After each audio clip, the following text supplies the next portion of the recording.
What is going on, leaders? Welcome to this next week of May. This week is going to be a really fun one. We're talking about prayer, okay? So a lot of your activity is going to focus on prayer and what all that's about, okay? And just talking to God. That's as simple as it is, okay?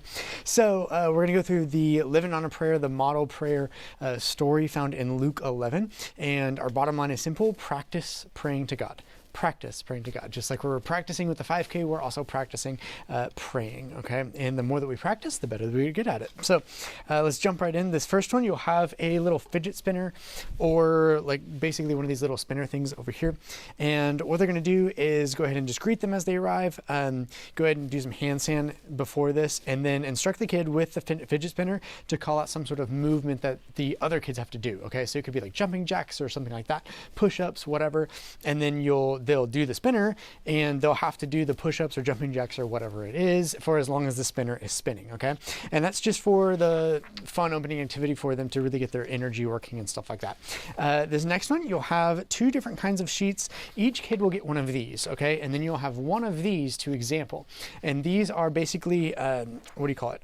Tangram or something like that. And so what you'll do is go ahead and have each kid cut out all the lines here, and then you're going to challenge them to make each one of these shapes. And you can do it in order or not in order, whatever you want to do.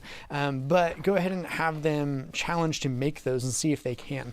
And the big point of this one is Jesus gives us a pattern to follow when we talk to God, just like we're going to have the pattern or the guideline of Jesus and his model, the Lord's Prayer, and how he modeled that prayer for us. And then you can transition into the large group and say, now we're going to go find out what that looks like when Jesus modeled prayer for us, okay? And how we can apply that to our lives. Then the one right after that, you're going to have about 4 different groups or so.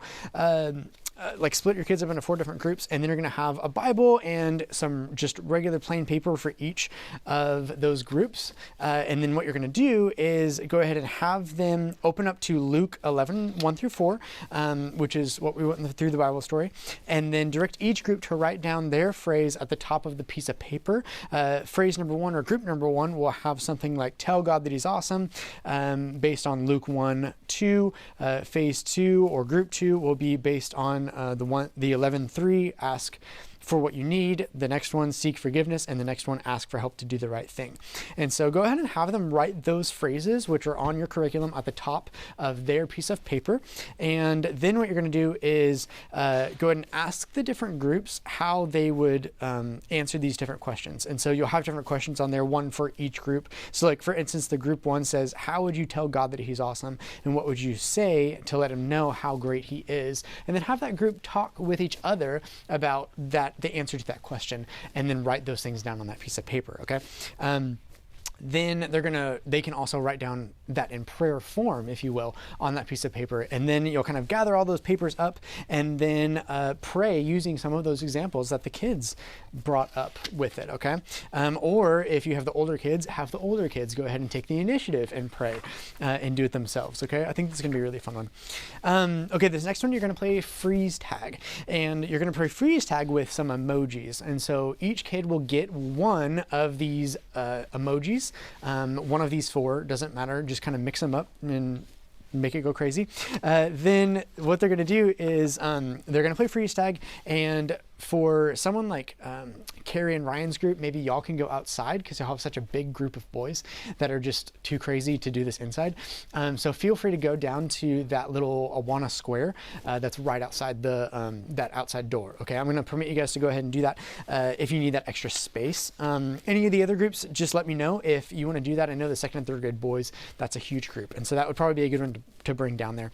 And then what you're going to do is do the rules of the tagger for that one. They're going to tape these to their shirts, okay?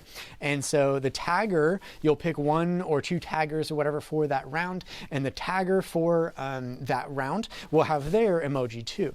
And the tagger for that round can only tag people with that same emoji. If they tag anyone else, it doesn't really count. But then you'll kind of go around and play that a couple times, switching out the taggers all the time, and then just playing as much as you can to kind of get some of that energy out, okay? But that's going to be a really good one. Again, we're talking about practicing praying to God, okay? Then you'll take those emoji faces after this activity and you'll do like an emoji prayer. And so use those emojis and talk about how you can pray when you're feeling these kinds of emotions, okay? So no matter what's going on in your life is the goal for this one, you can pray. So if you're happy, you can pray. If you're worried about something, we'll talk about what it looks like when you're worried and you can still pray when you're worried. Or when you're sad about something, how you can ask God to take that sadness away or to really help just comfort you in the sadness, things like that. So kind of work with those emojis and work through how you can pray in those different scenarios or instances, okay? And then the last one, what you can do, gather kids in a circle, put those prayers that the kids wrote in order by group, okay? And then wrap up using some more of those prayers and kind of relating that back to the story and relating that back to like how you can pray with the prayers that they wrote out, and then just really focusing on that prayer time, okay? Thank you guys for all that you guys do. You guys are awesome. The word for this week is going to be prayer. And so just let me know the word prayer when you see me, and then you'll be in for that gift card, okay? See you guys soon. Thanks.